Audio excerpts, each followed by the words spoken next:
Welcome everybody to another episode of Meet the Expert. Today in the Dallas, is it DFW VMUG? DFW VMUG. I am here with Joe Houghes, who is an Austin VMUG leader, right? Howdy y'all. Yeah, there you go. So Joe, you have seen one of these videos before. You know what I'm going to ask you. I'll always start these with, how did you get into IT? Honestly, I just kind of stumbled into IT. Back in the day, I was actually working at a company as their inventory control guy, and our IT person left. And just as a geek, I had not planned on taking it over for the company, but they just kind of asked me to help out. And I got more and more interested in it, and I was always playing with technology on the side, so that really just kind of got me started. And then really, I looked at So when you're saying I was playing on the side, how did that start? That was a lot of home lab stuff. Some of it I was actually more interested in. Nobody starts in home lab. Oh, Where did that start? Like, was it gaming that got you into computers? I shouldn't say that it was home lab. It was more like how many emulators can I cram into a spare desktop machine, and it was turning into a home lab of just how many different gaming machines I could put into one gigantic Frankenstein monster, just to be able to have one machine I could carry around that we could play games on. And then LAN parties? That started into the networking because we wanted to do the LAN parties and everything. So yeah, then we started playing Quake nonstop. I had worked at CompUSA previously doing some stuff with networking and working in the tech shop. So we would always play LAN parties in our big training room in the back, and then it just turned into us doing it on the side. And yeah, it was fun. That was really what got me into it. So you really were doing a lot of IT stuff that typical users were not doing. Yes, absolutely. You knew what a switch was, you know how to set up everything. You knew about computers and RAM and building computers. Yep. And then you had this job where you were not planning on being the IT person. Yeah. But an opportunity opened up. Yep, I just jumped in to start helping out, and then really just kind of looked at it. So it must have been different in that was it like an enterprise environment? Did you immediately go into a server, or was it like first helping out with the end user support? No, it was totally enterprise, but it was a small environment. So it was everything from physical servers to the networking to Citrix, and that's what got me started into it, and started a lot on automation just because I didn't want to hear people complaining about stuff. No way, you're going way too fast here. Come on, like if the first time you saw a server, what do you think? The first time I saw a server, I was just like, wow, like, date yourself. What server was it? Ooh, man. God, I want to say, honestly, the first server that I saw that we had in the environment that was a legacy system we had was a Sparkbox. Wow. So yeah, that was old. That was outdated for a while, and then it was compact tower servers. That was which was the server you first built? The server I first built. Oh man. God, honestly, we basically built a super micro box. We built a white box. Man, that would have been in 2004, I think, and it was just out of components to make a custom box 14 years ago. That must have been like a Pentium 4 or something like that. Yeah. I mean, I was working at CompUSA when the P4s got released, and that was about the first white box that we actually put together in the back to make into our own server. Okay. Yep. And for work, did you start with Windows 2003? No, probably, that environment that I was in at the time with the legacy stuff that we had, and a little bit that I had done when I was a student at the Air Force Academy, I really started my kind of enterprise experience with Windows 2000. And even an NT to 2000 upgrade. See, you're going way too fast. What's this Air Force Academy? Tell us a little bit. Okay, so what do you go to school for? Originally, I went to school for aeronautical and aerospace engineering. Very cool. Spent a year in it. Decided I wasn't going to stay in career at the Air Force Academy, so I went back to my enlistment in the Air Force for a few years. And then when I got out, it was basically just going back for general studies. I've completed my computer systems management degree, but I was on the 13-year track. It was 13 years after I got out of high school before I finished that. And my degree's from a liberal arts school in Austin. It was purely a check-the-box effort. Okay. Yeah, it's important. At some point, is, yes. You may get into a job where they ask you to have one job. Yes. Yeah. But that was a huge leg up. Yeah. So bring me back to the technical side. Sure. When you started working in enterprise IT, what did you like? When I started working Citrix? in enterprise IT, Citrix was cool. To me, just the fact that I could take my physical server that I had in the environment, put the applications that were on that in front of all of my end users and customers, whether they were inside of our environment or external to our environment. And I was doing this in Austin. We had an office in California, an office in New Jersey, some of our manufacturing folks in Japan. that were connecting to our environment. That to me was amazing, just to be able to stretch that same application to multiple people everywhere. And that's what really got me interested in virtualization as a concept. Okay. When did VMware come into all of this? All of your, how did you end up meeting VMware? My first VMware exposure was probably in 2008. I was playing around with it on the side. And this is when I actually kind of started looking at IT as a career step. I mean, I got a CD from somebody for GSX.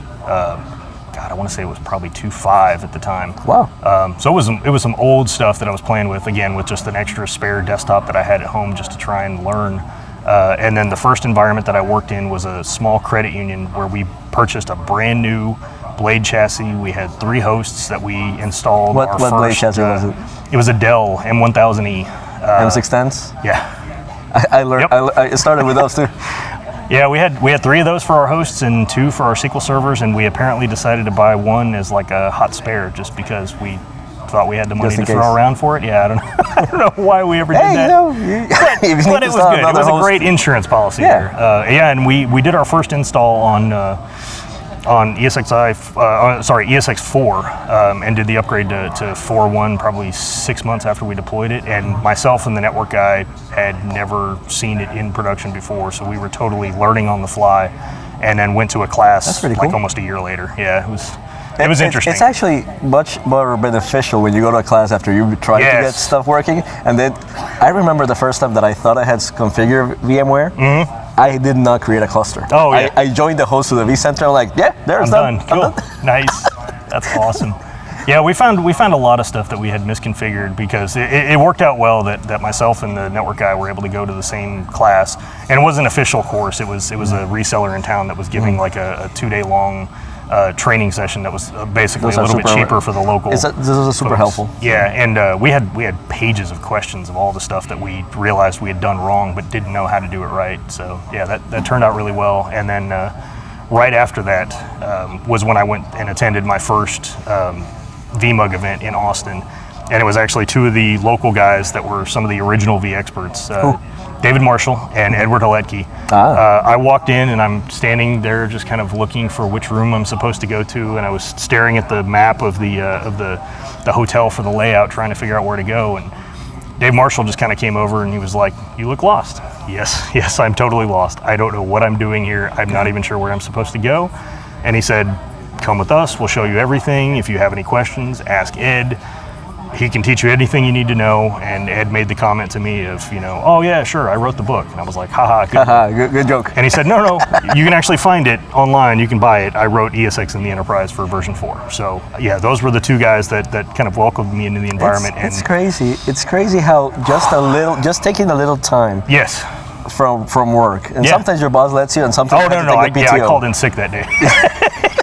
But it's crazy how good of technical resource you can get just by showing up at these places. Yes, absolutely. The number of people I met that day that are still part of my career because they were people I sat with at the morning keynote or at lunch that day, and just telling everybody, "I'm new, I don't understand this, I'm confused, I need help, like what resources can you give me?" And yeah, I mean at the time it was like people were giving me a post-it note with an email address. Yeah. It was long before Twitter and everybody having business cards to hand out all the social stuff. And yeah, these are guys I still regularly meet with like once a month just for lunch to keep in contact, because these were the guys who got me kick-started in my career. So do you feel that once you actually got help and you had a little class and you went to VMUGs, was that like a turning point? And I have no idea on your career, right? Yeah. So you mentioned a little while ago that was I wanted to be in IT. Yes. So tell me about that journey, because I have no idea if you were like a Windows admin that came to VMware or a Linux admin. I have no idea.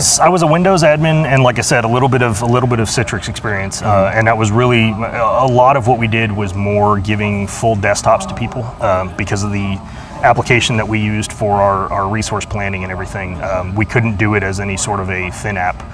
We couldn't present it as a published application because Citrix was giving us problems at the time. So I was giving people virtual desktop with Citrix. And then I got my first exposure to VMware and clustering. The first time that I saw a vMotion, I mean, that blew my mind. I was like, there's no way. And seeing somebody go and actually shut down two of the hosts in our environment that were running VMware and see that our environment was still up and running. I'm like, this, I can't even like wrap my head around this. This is crazy. There's no way this stuff works like this. And then, yeah, getting a little bit of training on that, and then, you know, just having even people inside my organization that were interested in working on the same projects and trying to do more with the technology we had. After a year and a half, you know, we were like, wow, we've topped out what we can do here. We've virtualized our entire environment, where when I started at the company, we had desktops that were stacked to look like a configuration of bowling pins, because somebody tried to prove the point of us using these as application servers. We'd virtualized the environment. We'd already upgraded tons of stuff. We had, you know, just redone every application that we had that we could, because we had the available resources, and we said we should be doing this better.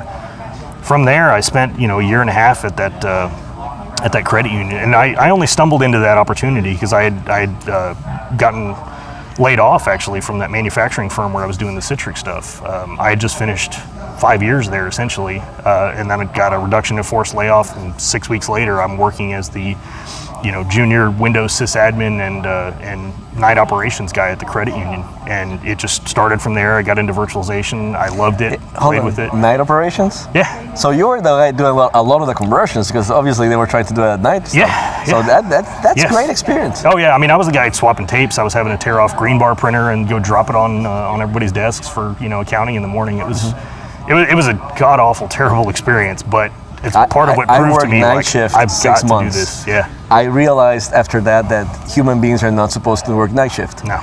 But you learn a lot, especially because you're the guy that everybody piles on. Hey, he'll do it at the night. Even just being the guy that on occasion had to swap in and cover Saturdays when I was working at the credit union. I had a half a day to just sit there and do nothing. I'm like, I'm going to play with stuff. I've got a virtual environment. I have resources. I'm going to go learn. So I pushed myself to learn a little bit more on the Windows side. I learned a lot more on the virtualization side. Identified all the things that I didn't know to start learning more about that specifically. And then from there, I landed a great role actually with the cardiology practice that was getting acquired into the Hospital Corporation of America. So a year and a half after my first production and deployment of VMware, I'm working for an organization that's 200 hospitals and about 15,000 clinics.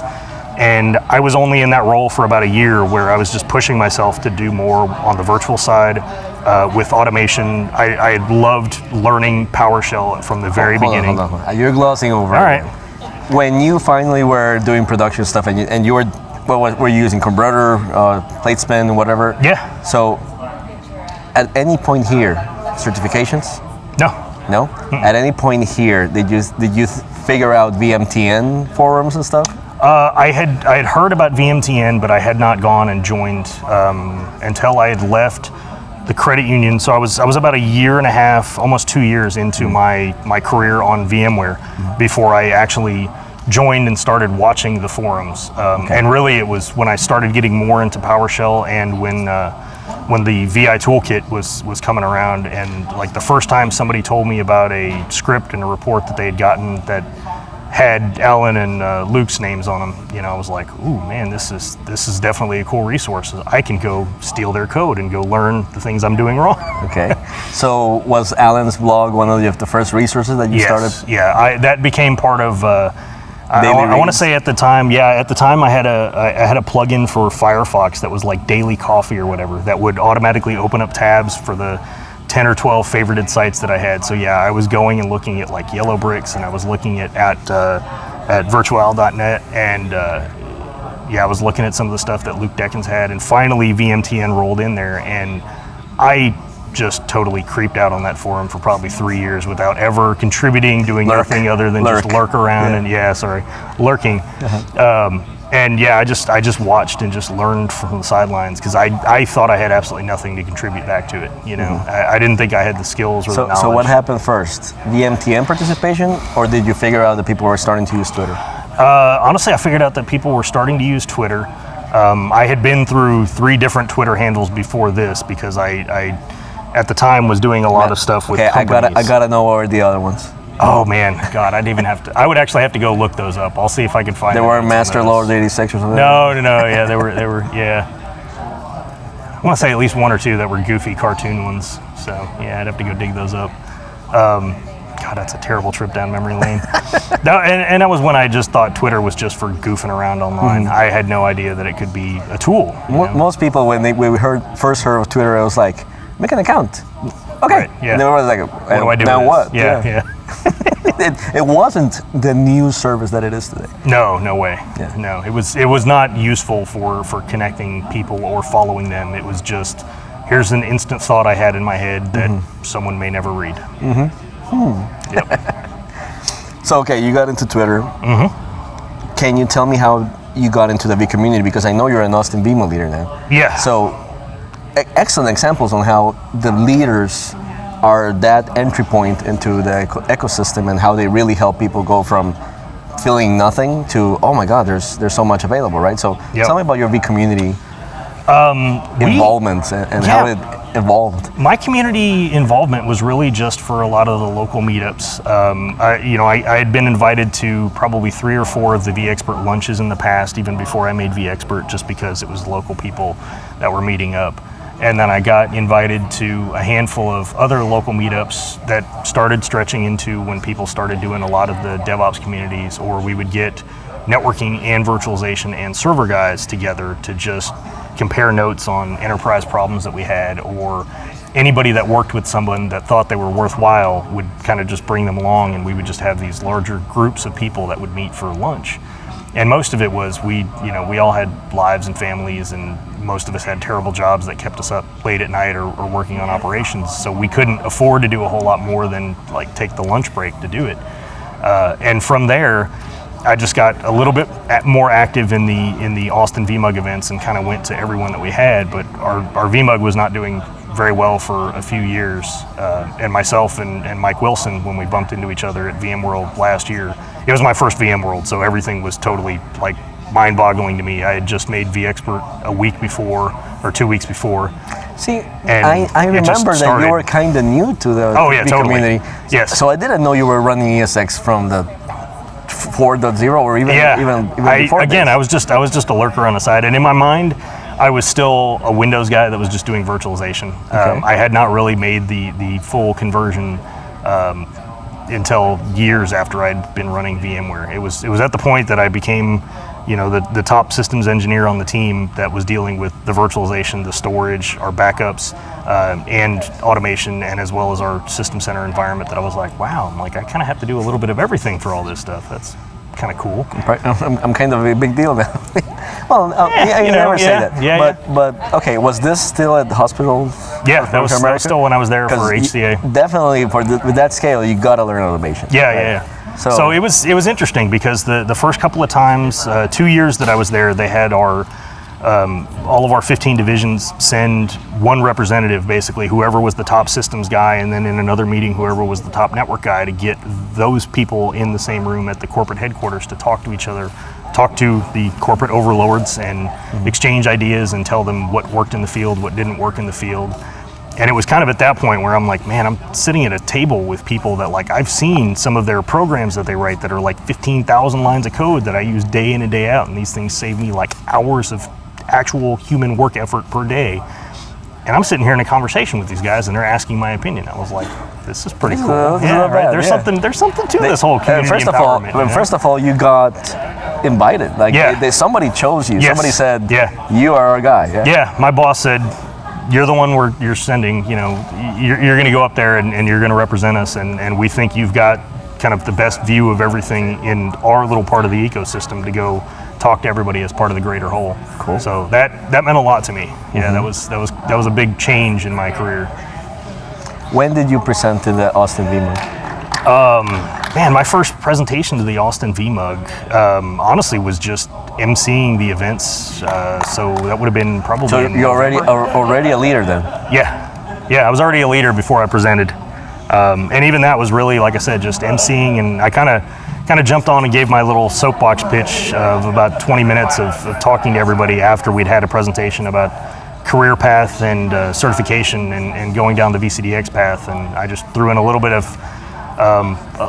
focus for some of the people on actually trying to make that switch in their own minds of the next role and all the things that they have to know, even if they're not an expert in everything. just to still be relevant, you know, in the next couple of years. So you gave a career talk, basically. Yeah, Nice. yeah, a little bit. So We should record that somewhere. I do need to do that again. You set up the slides? Yeah. Okay. I've got them somewhere. We'll dig it up. All right.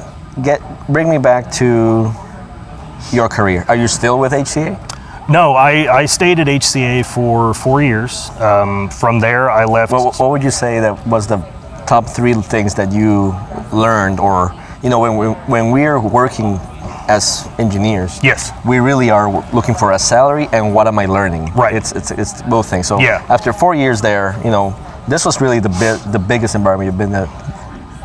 How did you come in and how do you go out? So what was the skill set difference there? I came in as a guy that, you know, had exposure to managing just 3 ESXi hosts, and I want to say we were probably running 30 VMs total, to dealing with running larger clusters with a few hundred VMs inside of our division data center, and then multiple hosts that had vCenter management but were standalone hosts, so they didn't have clustering, and then essentially having to try and learn how to manage at scale where we had tools that we could use, and then how to use those same processes and principles to work in places where we didn't have those tools.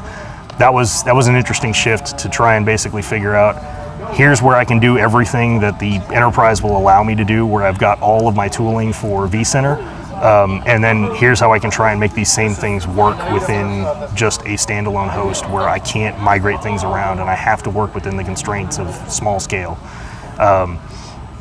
The other thing that I learned was just collaboration with other people. You know, how to basically step back and accomplish the things that I wanted to do, but not be totally tied to either my opinion or my thought on how things should work, and how to try and make what I was doing applicable for everybody. And a lot of this came back to code and automation at the time. It was just make things less specific. Give the options to control where you need to, but then make it universal where you don't need to have something explicitly set, or something that is just tied to the way you've thought about it in your environment.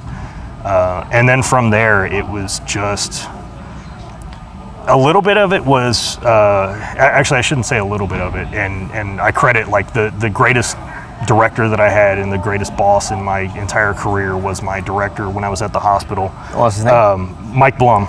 He's now the CIO for St. David's down in Nice. Austin, Texas. He taught me politics, honestly, is really what it was. And Navigating. better interpersonal communications. Yeah. No, it wasn't really even the politics stuff. What he told me was, he said, man, you're great, you are super technical, you are my go-to guy, you can cover 95% of anything that I need done in the environment. He said, but man, your skills suck when it comes to talking to physicians or even other less technical people on your team. He said, you need to be personable, you need to be approachable. Everyone needs to not be afraid of coming to ask you a question. You were the snapper? Yeah, I was the snapper. He said, I get it. He said, you know, I appreciate the fact that someone can ask you a question and you can give them the exact response that they need in about 3 seconds. He said, but it takes 4 seconds for them to feel like you've appreciated them enough to stop what you're doing, pay attention, and answer the question. He said that extra second of looking at somebody and telling them, he was like, that makes all the difference. And right now, you're not doing that. So he gave us a lot of team training. He gave me a lot of one-on-one coaching. My director that taught me that was Yeah. from Texas as well. Nice. Yeah. Yeah. He always told me, you have to make people feel good. Yes. He told me, he was like, the number one thing I want you to do, he was like, even if you're getting an email or a chat communication from someone, he said, even via electronic methods, I want you to take your hands off the keyboard for a second and think about it, and then actually respond to what it is. And especially if they're coming up and asking you questions. So he put me down the path and really made the distinction for me of what I need as a team player, not just the best technical individual that I have. He said, if you have all the greatest ideas in the world and can't make them relevant to the business or sell the business on why these are good ideas, he said, you'll go nowhere in your career. So that really put me on the track that I'm on now to be able to try and do that. Since we're in Blogtober, yeah, can I make you commit to writing down some of those lessons in the blog yes, post? absolutely. That's actually that's a one of the drafts. Yeah, great blog post. yeah. I will get that one out. Yeah, that's Cool. a good one. So I love that. Now, after HCA, where did you go? After that, and why did you go there? Honestly, I topped out what I could do there. Like I said, I was, within my portion of the environment that covered Austin and El Paso, I managed our system center environment. I managed the virtual environment. I was one of the two primary folks responsible for our storage and for our backup and then our disaster recovery. And I basically topped out what I could do there. The only thing I could do was either move to a larger division, or I had the opportunity to try and look at a couple of positions at the corporate headquarters in Nashville. And when I looked at it and talked to the guys about the roles, what they told me that I would be on track to do in 2 or 3 years, I wanted to do in 1 year. So I said, really the only thing I can do is move on. So I just happened to stumble into another role that was working at a Cisco partner shop in town, and it was a complete switch. I dealt with VMware in the environment and the virtual environment, the hardware and the storage infrastructure. But because it was a Cisco hosted application, we were tied to specific versions. So I actually went back from an environment where we were 5.5 to an environment that was 5.0. Okay. And the funniest thing. I gotta remember, there was a no, it wasn't UCS. It was some kind of collaboration environment. So we ran HCS. We ran the hosted collaboration suite for our cloud customers, and then we ran. eLoyalty did like 90 some odd % of Cisco's CCAS worldwide business. So for a year, I ran. It's a big change to go to a vendor, first of all. It was a huge change to go to a vendor and a partner shop. But it sounds like you were in the back end, not really talking with customers. I was. That was where I started, was to do the internal infrastructure. Then we took on a few projects that required a couple of government security background checks and everything, and we, as the subcontractors, the folks that were contracting all this, hadn't planned enough time in there. Because I'm ex-military and because I had contracted for IRS in the past, I happened to skate right through. So I switched from a role where I was our top internal person and was just an escalation point for customers to be somebody that was essentially splitting my time between doing escalations and professional services. And that was a big shift. And working with the guys that did that often, and the fact that they didn't have documentation, they really didn't have a clear process, that's where I said, ooh man, like I can really fill in the gap here, yes. I can at least take notes on what you guys have that's all tribal knowledge and write this down, and then, you know what, I don't want to do this twice, I'm gonna write this in code so that I can be lazy. Yeah. So yeah, that was a big change, going to the vendor and the partner side and see how things worked inside of there. But then, and then also see that you were tied to specific restrictions of like these things cannot happen in the environment. Working as a VMware administrator in an environment where I could not vMotion a VM, I couldn't. It was just what? Yeah, there's no way. But also it was a way to showcase your soft skills, right? Because especially when you're talking with customers, it's a lot of interpersonal things. Yes, it's a lot of how can we get to yes? How can we make this a win-win situation for everybody? Yes, absolutely. So it teaches a lot. It taught me a lot, having to do support where customers were direct users and customers of ours, but we had agreements with VMware or with Cisco, and then trying to be the go-between for support, and never allowing those two vendors to try and either point the finger at each other or disengage with us, because that was our service and the SLA to the customers. That required a lot more interpersonal skills than I'd had to use at the time. So that was an interesting dynamic, I guess, to figure out there. What was next? Or are you still there? No, I spent a year there. I then moved over to another local company in town that was doing some e-banking. I had a short stint there for about 3 months. That was just not the environment for me. So since that wasn't a good fit, I left from there. As I was driving home the day that I'd walked, it was actually the Cisco account rep that said, hey, I have a couple of customers in town that need a UCS guy, and not many people have experience dealing with it on your scope, so are you interested in talking to them? So yeah, I got thrown into the mix down at Cirrus Logic, and that's where I've been for the past 2 years now. And Cirrus Logic is a VAR as well? No, Cirrus Logic is a complete or is it the semiconductor company? Yeah, we are the semiconductor company. Okay. If you remember Cirrus Logic from back in the day with Sound Blaster compatible sound cards and CR2 monitors, that is us. Cool. yeah, it's an interesting So dynamic when there. did you start being a VMUG leader? Because I know this is something I would have talked with my boss. Yeah. So tell me about that. So I started as a VMUG leader after VMworld last year. I came back and Mike and I compared notes, and we said, I think in the beginning of September, that we were both willing to jump in. As long as we were both in it together, we would both submit our applications. So I actually just joined up as a VMUG leader in September of 2017. So I've only been a leader now for basically a year and half a month. Yeah. But yeah, I just jumped in with both feet, said, okay, I'll start getting active on Twitter as well. That one actually came around from another great guy in the community. That was actually VMon in New Orleans last year. I went to just show my appreciation to Jace McCarty as another Air Force vet, and he went to follow me on Twitter and said, wow, what is this protected tweets crap? Turn this off right now. You're not walking away until I see this goes away. Thank you. And I had no idea that he was connected to Edward Halecki, again from Austin, until he came by, and the two of them just started, you know, giving each other grief, and they invited me to sit down on the couch, and that was how I made my first introduction to Jace. And he just said, man, like, be social, get out there, start sharing stuff. You've got a great perspective on anything, just do it. The guys that have the super closed down Twitter account, Yeah. that I'm thinking, Jesus Christ, this is the new LinkedIn. Yes. Seriously. Yeah. Twitter is more important to me than LinkedIn and Yeah. any other social media. Absolutely. Have your face in there. Put a little bio that Yeah. makes sense. Oh, You know, yeah. Tell me who you are. Well, and that's where I just decided, you know what, if this is really going to be me, I'm like, I'm going to be my normal goofy self. As long as I'm not terribly offensive to anybody.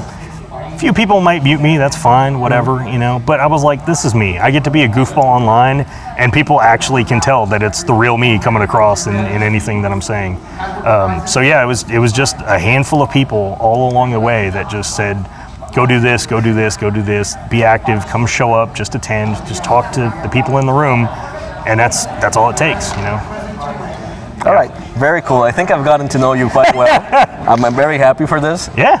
Is there anything else you want to highlight, or any other advice you want to give up to people? And we'll finish saying, you know, this is where you can find me. All this. Yes. Honestly, I would say just talk to people, talk to peers, talk to anybody that shows up to an event that you're at. I now try and follow your rule of going to an event and sitting at a table that has lots of empty seats, but has a few people that are sitting there, you can tell, obviously, trying to not make contact with each other. And I just try and start a conversation, you know. If it's to the point that I can't find somewhere to sit that's you know, a couple of people that are just trying to avoid eye contact, then I look for the loud table, and I'm like, you know what, I'll go jump into the already ongoing conversation because there's something going on here. And it's just try and get people talking, try and have non-technical or non-work related conversations with people. Learn the actual people, or find out what other interests that they have. And like, once there's a huge conversation going, then the work stuff normally gets mixed in. But it's just so much more worthwhile to have like personal conversations to with actually people. meet people. Yeah, I mean, the VMUG stuff is great, and we'll eventually talk about content, but I mean, I love just learning who the people are and what's your story and why are you here, and do stuff like this. So yeah, it's great. Just get in and be active. Like, every one of us is awkward and tells terrible jokes or bad puns or bad dad jokes or whatever. So just join in and have fun, you know? Yeah. That's it. Yeah, for sure. All right, so where can people find you? So you can find me online. I'm either at jhughes on Twitter. Nobody will spell it right, so you can go find me on fullstackgeek.net. Houghes, yeah. Or just find me at fullstackgeek.net. Fullstackgeek.net. I love Yep. that one.